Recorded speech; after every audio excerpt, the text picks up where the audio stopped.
Di tengah konflik yang masih bergulir antara Ruben Onsu dan Sarwenda, muncul kembali ramalan dari Hart Gumai yang langsung menyita perhatian publik.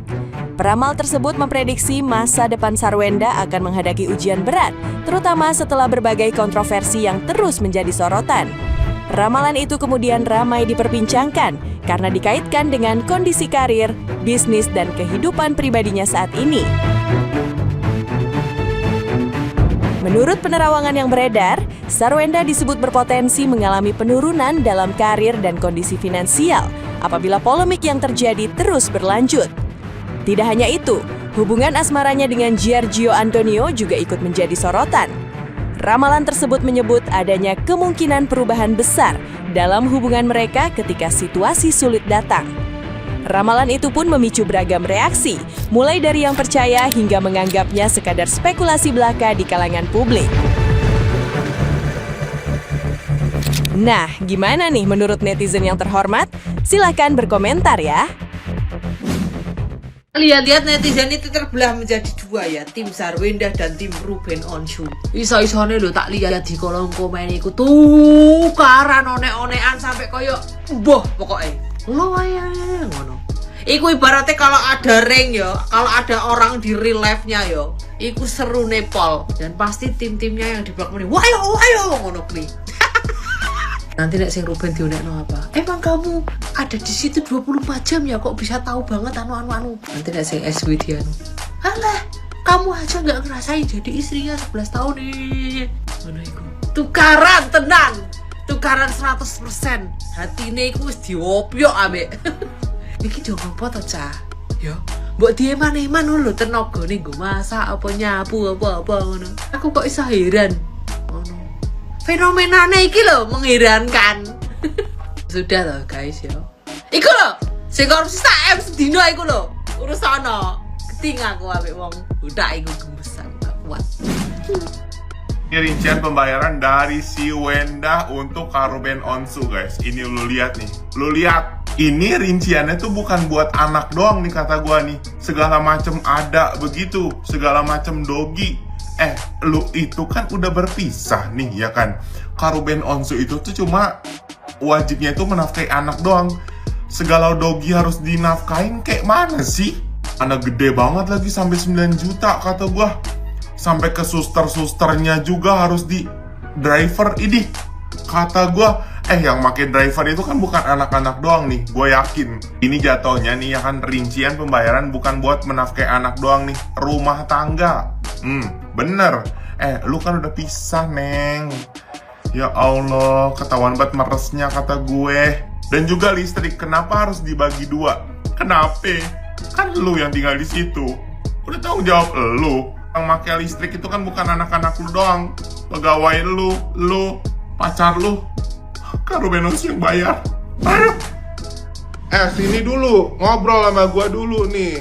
Ada permintaan 200 juta yang tiap bulan lu kirimin.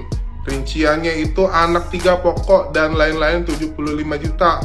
Apaan nih rincian lagi 75 juta apaan? Ya, sarang burung buat siapa ya? Lu miara burung apa, ha? Burung CEO, siapa report, ha? Kadang report, kagak ada ini biaya sarang burung. Listrik sudah dibagi dua ya, nggak ada. Bayar listrik sendiri, lu. Ya, ini 8 juta apaan ini take out, dogi take out, si IMB ini rinciin lagi kalau buat anaknya kagak apa-apa, ya. Gaji Imelda, Tiara, Ina kagak ada itu karyawan lu yang gaji PA. Terus ini driver anak 9 juta, Surosa kagak ada, ya. Enak aja lu bayar tuh sendiri 9 juta driver ya. Piano, bimbel, balet, Mandarin ya, kagak apa-apa ya itu kalau buat anaknya kagak pakai. Ini total 188 juta kagak ada ya. Gua turunin ya jadi berapa tuh ya? Jadi 50 juta aja. Udah gua kasih. Jangan kasih yang namanya saudara-saudara lu tuh si Dugong ya. Jangan, karena si Dugong itu bukan siapa-siapa gua lagi. Lu pun bukan siapa-siapa gua lagi, oke? Dia ini kan cuma dimanfaatin doang sama si cowoknya yang aku CEO itu. Kayaknya aku pernah bikin video deh yang bilang nanti si R ini akan dikasih tahu, diperlihatkan gitu-gitu. Orang baik itu emang harus tertindas dulu, nggak apa-apa. Kalau masalah harta itu bisa cari, tabur tuai. Apa yang dilakuin hidup ini kayak gitu, percaya aja udah, lihat aja nanti ke depannya. Orang cuma dimanfaatin untuk popularitas dan ketenaran, duit. Makanya orang itu tuh jangan banyak tingkah. Bumi ini, semesta ini merekam apa yang kita lakukan. Manusia bisa kita bohongi, tapi Tuhan tidak. Seiring jalannya waktu, itu akan terungkap dengan sendirinya. Itu aja. Kalau si R ini, kayaknya aku pernah ngebahas dia dari tahun 2022. Waktu rambutku masih panjang, aku pernah ngebahas dia. Masih ada kayaknya VT-nya. Cuman aku nggak sebutin namanya, cuman aku bilang artis sedang sakit gitu bla bla bla. Buat kalian juga jangan manfaatin orang, jangan jahat sama orang. Roda ini berputar, ya itu aja. Suatu saat apa yang kamu perbuat pada orang lain itu akan menimpa dirimu sendiri. Oke, kita kesampingkan dulu masalah si 200 juta dan CEO dan masalah-masalah lainnya, tapi tetap ya kita harus jangan sampai lengah masalah anak yang jadi dilibatkan. Nah, sekarang kita bahas tentang masalah tentang kumpul kebo, kumpul sapi, apapun itu namanya, ya. Nah, sampai sejauh kita sudah namanya menerawang, mengkritisi masalah yang sedang terjadi antara Koko R dan pihak dari S beserta atribut-atributnya. Atribut hal yang kalian hampir lengah atau bahkan sudah lengah, tidak fokus, hampir ke skip, terlewat nih ya. Itu masalah tentang living together. Tinggal bareng tanpa ada keterikatan suami istri ya. Dimanapun itu, siapapun kalian itu salah. Apalagi statusnya masih pacaran. Apalagi statusnya ini ya, si jandanya ini masih dibiayain full sama pihak dari mantan suami. Ini salah ini. Kalian jangan sampai tutup mata. Kumpul kebo, tinggal bareng tanpa ada keterikatan suami istri. Ini perlu kalian tegaskan, perlu kalian namanya angkat bicara masalah ini.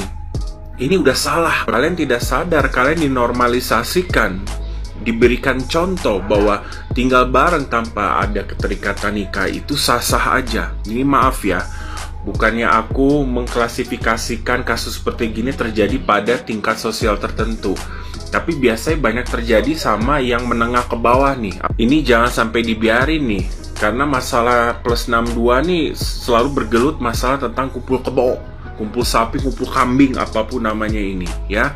Kalian harus kritisi, jangan ini menjadi sebuah namanya contoh konkret yang dilihat dari mata kacamata internasional, karena satu public figure kita semua dicap seperti begitu, yang mengalami hidup seperti yang masalah kumpul-kumpul yang tidak memiliki keterikatan suami istri. Ini salah nih kayak begini ya.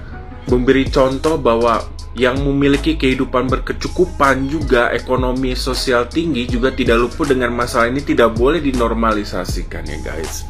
Kalian harus benar-benar bercabang mengkritisi masalah ini. Jangan di masalah-masalah yang FOMO-FOMO-nya aja. Ingat, apalagi ini udah parah banget nih.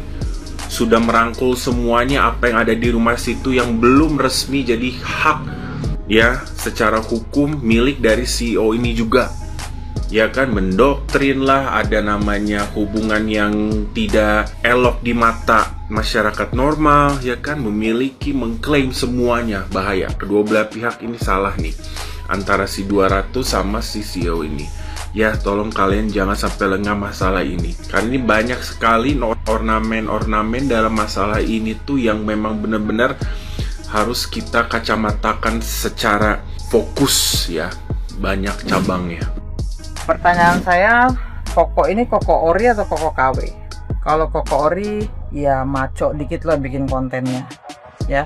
Kalau Koko KW ya bijak sedikit lah sebagai sesama perempuan, karena yang kita bahas ini tentang wanita. Ada sedikit empati lah kok kepada wanita. Koko udah berapa lama sih main TikTok? Koko tahu nggak yang namanya marketing dan personal branding? Kalau ngebacotnya Koko ini setiap ada permasalahan orang diterima oleh masyarakat, tentunya diteruskan kan sama Koko, karena dapet cuan kan, dari ngejulidin orang kan dapet cuan, ya kan? sama Sarwenda juga gitu. Kalau cara personal branding dia itu diterima oleh masyarakat, ya dia akan teruskan, karena beban hidup itu banyak, ada banyak yang harus dibayar. Ya sama, Koko juga nggak peduli dihujat orang, karena orang kan pro dan kontra. Ya Sarwenda juga sama, nggak peduli dia dihujat orang, ya karena hidup harus terus berjalan. Paham kan kok? Personal branding kok, marketing kok. Kalau perkara melanggar asusila, mereka nggak ngewong di depan kamera kok, mereka nggak bugil depan kamera, mereka cuma pegangan tangan, ya kan, cuma panggil sayang-sayangan. Makanya hidup itu jangan terlalu lurus kok, carilah pasangan yang bener, ya, yang pasangan yang bener-bener buat kamu bahagia, biar kamu ketika ngelihat orang berpasangan juga bahagia. Salam Mores.